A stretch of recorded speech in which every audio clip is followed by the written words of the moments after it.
Steve the Amateur Historian. A short while back, I did a video traveling through southern downtown Portland in the Portland State University neighborhood. This was an area once called the South Auditorium District, among other names, and it was almost entirely demolished during the late 1950s and into the 60s for Portland's first major surge in the field of urban renewal, or rather, downright changing an area that had become seemingly blighted over time for the sake of renewing the area and, let's face it, making the city look prettier. Urban renewal has always been done, wink wink, for the betterment of a city. But this particular area had begun falling into blightness long before the 1960s, and many people regard that area as being one of Portland's first ghettos.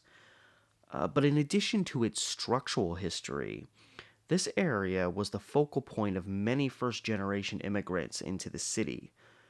This includes Portland's Italian population, which increased fivefold in the first decade of the 1900s.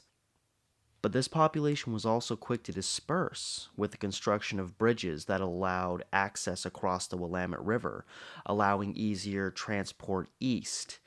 And much of Portland's early population started moving eastbound as early as 1910.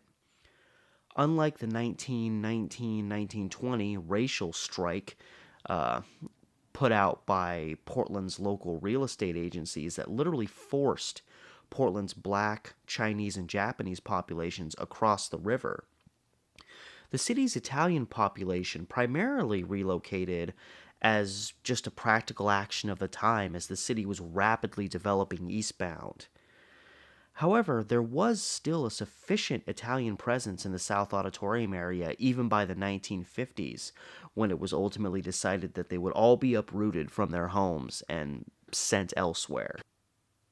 And with a massive Italian population, it's no surprise that this area was also massively religious. This brings us to present-day downtown Portland, primarily the southern fringe of it, where today it's a conglomerate of college buildings and newer structures. Walking through this area, it's hard to find something more than maybe 50 years old.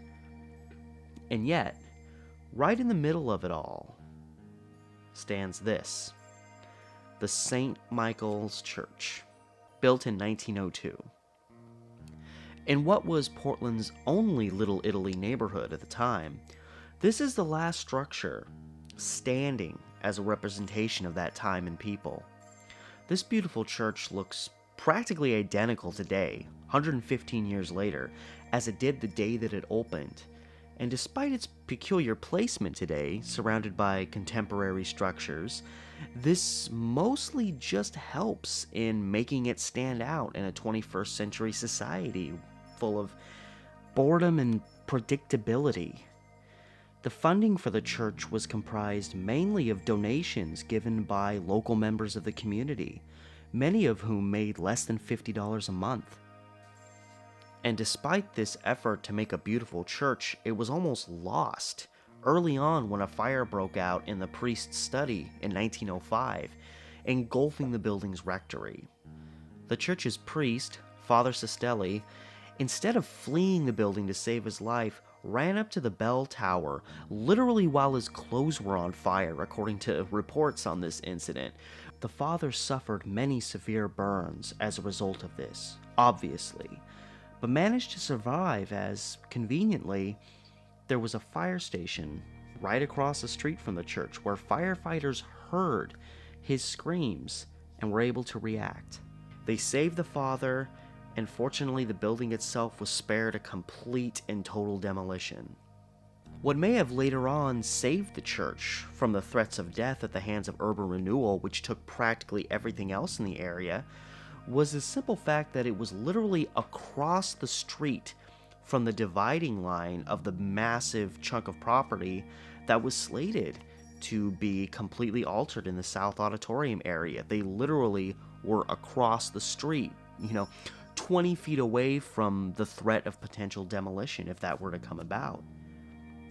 And yet, It manages to strive on after over 100 years, despite the threats of a changing world, an expanding college in Portland State University, a depletion in Christian followers, fires, the destruction of the Little Italy neighborhood itself, which the church relied on heavily for financial assistance, and present day issues of necessary repairs considering the age of the church.